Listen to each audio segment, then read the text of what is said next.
How you doing everyone? My name is Aaron and I like to scratch build and kit bash things out of old toys and model kits. Before I started scratch building, over on my Instagram page I used to build things out of foam board, and this build requires me to build a house for a mysterious person who resides in my fictional world called Shambleshire. He's a wizard, a doctor, a shadow, or is he a ghost? His name? Dr. Mason Sinclair III, and the Doctor will see you now. Last year I built my own world for Star Wars called the Dark Universe. This year I thought I'd start a new universe, a more fantasy driven one that will incorporate fantasy, sci-fi, steampunk and anything else I can think of. This map will grow and more will be added as I expand this universe, and we will meet the residents, myths and legends, and possibly monsters, of this strange faraway land. Welcome to Shambleshire. My name is Aaron, and you're watching Terrain by Aaron.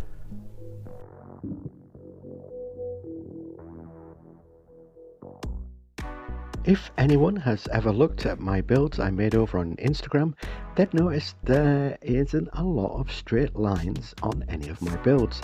And even though I'm using a ruler on this one, I'm not really taking measurements, just eyeballing the shapes using 5mm foam board. Now I can't get the easy peel stuff that the USA sell, so I have to soak the paper in a little water. Then, now without sounding rude, rub the top layer off to reveal the foam underneath. The house I'm building came from a dream. It's best described as an 18th century townhouse, but with modifications that Dr. Sinclair has made himself, so he can control the battle between good and evil in Shambleshire. Now no one knows why he's called Sinclair III, as none of the old townsfolk ever recall anyone by that name ever living in Shambleshire, and no one remembers the house he lives in either. It's as if the house grew from the earth overnight. So the main structure is done. Now I'm just sketching in windows for the house, which I'll cut out using my hobby knife. I received this balsa wood from one of my awesome subscribers, the Wolflark, thank you so much, and decided it was time to use some of it for this build. I'm cutting it into thin strips to use as the framework for my windows. With the windows done, I move on to the door and just add little panels made out of cardstock. For the door handle, I'm just going to use a sewing pin from the other half's sewing kit. Don't tell her, she'll never know, it's only one. And just insert it into the door, making sure that the other pointy bit goes in my little jar that keeps all my old blades, because you don't want to just throw a blade into trash. I cover up the foam board edges with some more balsa wood. To cover the edges on the house, I'm using cardstock, which works nicely to cover all my sins. I use more cardstock to cover the roof. I borrow some of the other half's waxing spatulas for the sidings of the small extension, carefully scoring lines in the wood to give it some texture. Then it's just a matter of me hot gluing them down onto the foam board. For the main roof, I'm using more foam board. And since I already have the box in my hand of waxing strips, I may as well use them to cover the gaps. For the smaller roof, I cut strips of cardstock and make them look like shingles. The smaller extension is made in the same way as the big house, only this time I'm using corrugated card for the sides. And while I do that, some subscriber shoutouts. Thank you to all those who comment. It's a good community we are building. Remember, if you comment, your name will appear in a future episode. All your comments, likes and hypes really help push the channel to a wider audience. So keep doing what you're doing. Thank you very much. In that blue tub is small foam bricks that I'm going to glue onto the small extension I'm building. The roof gets shingles made from cardstock. I just glue them down with some hot glue.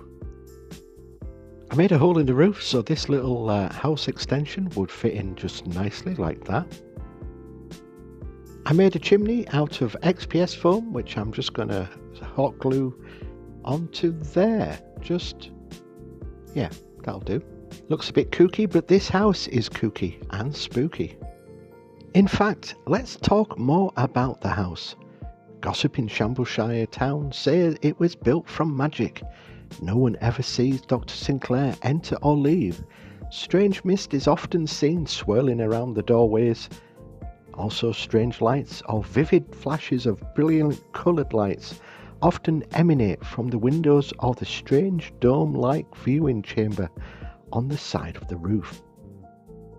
Townfolk say if they have a ghost encounter, a strange shadow can be seen out of the corner of their eyes, best described as a man wearing a hat, long coat, and has a beak for a nose.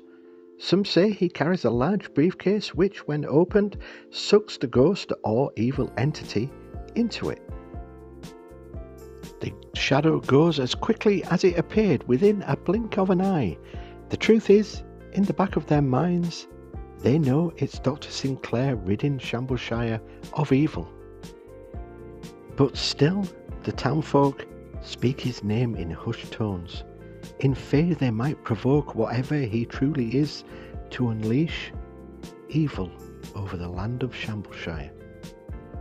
Now, of course, that would never happen, as Mason Sinclair comes from a long line of protectors who watch over Shambleshire. He rids entities, ghosts, goblins, monsters from all over the land. It's true, he wears a hat and long coat, as well as a doctor's case to capture and hold evil until he can throw the spirits into his dimension chamber, which sends them back to hell. As for the long beak, well, that is also true. Now to us, that long beak looks like a 17th century plague doctor.